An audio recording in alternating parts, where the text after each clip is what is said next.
नवी मुंबई महानगरपालिकेला सुगीचे दिवस आल्यासारखे वाटतात मला. कारण मागच्या 5-6 वर्षापासून म्हणजे प्रशासकीय राजवटीमध्ये आपण बघितलं असाल, बरेचसे डॉक्टर, असं बघायला गेलं तर आपले आयुक्तही डॉक्टर साहेबच आहेत. त्यासोबतच आपल्याला माहिती आहे की परवाना विभागामध्ये पण डॉक्टर आहेत, घनकचरा विभागामध्ये पण डॉक्टर आहेत आणि त्यासोबतच प्रॉपर्टी टॅक्समध्ये पण डॉक्टर आहेत आणि आमचे आरोग्य सभापती ते पण डॉक्टरच आहेत. म्हणजे एवढे सर्व डॉक्टर नियुक्त करत असताना आपल्याकडे ऑलरेडी एवढे सर्व डॉक्टर आहेत आणि हे कोणाच्या आशे हे संशोधनाचा विषय आहे आणि म्हणून परंतु हे सर्व डॉक्टरांचा जर आपण अभ्यास केला, परंतु आज दुःख या गोष्टीचं आहे, आपलं जे आरोग्य विभाग आहे त्यामध्ये टेम्पररी अधिकारी त्या ठिकाणी आपण बसवले, त्या ठिकाणी परमनंट डॉक्टर आपण बसवलं नाही. रवींद्र म्हात्रे साहेब इलिजिबल आहेत, त्या ठिकाणी त्यांना टेम्पररी चार्ज देण्यात आलेला आहे, त्याच्यावर कोणी बोलायला तयार नाही.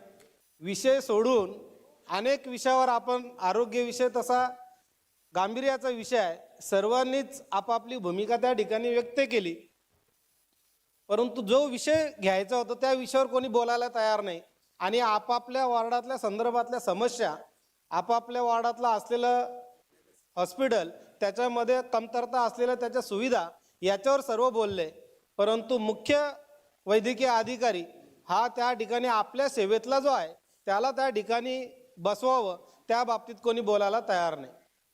आणि म्हणून या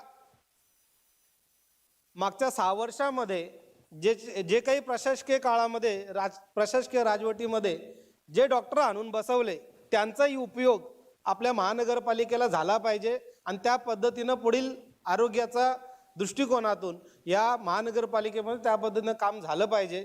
आणि नक्कीच या ठिकाणी आपल्याला दंतचिकित्सकाचीही गरज आहे, स्त्रीरोग तज्ज्ञाचीही गरज आहे, त्यासोबतच न्यूरोसर्जनचीही गरज आहे. आपल्याकडे हॉस्पिटल्स आहेत, आपल्याकडे डॉक्टर्सची कमी नाही. आपले सभापती एकदम 6 टर्मचे नगरसेवक, तेही आपल्यामध्ये हुशार आहेत, त्यांना भरपूर ज्ञान आहे आणि म्हणून आरोग्य विभागामध्ये येणाऱ्या दिवसामध्ये चांगले दिवस आपल्याला बघायला भेटतील, चांगलं उपचार प्रत्येक नागरिकाला त्या ठिकाणी भेटेल आणि मुख्य वैद्यकीय अधिकाऱ्याच्या बाबतीत या ठिकाणी प्रशासनाने लक्ष घालून त्या ठिकाणी निर्णय घ्यावा. आणि एवढे डॉक्टरांची संख्या असेल तर नक्कीच मला पूर्ण विश्वास आहे नवी मुंबई महानगरपालिकेचा आरोग्य विभाग येणाऱ्या काळात चांगलं काम आपल्या विभागात या महानगरपालिका क्षेत्रामध्ये करेल, अशी अपेक्षा व्यक्त करतो.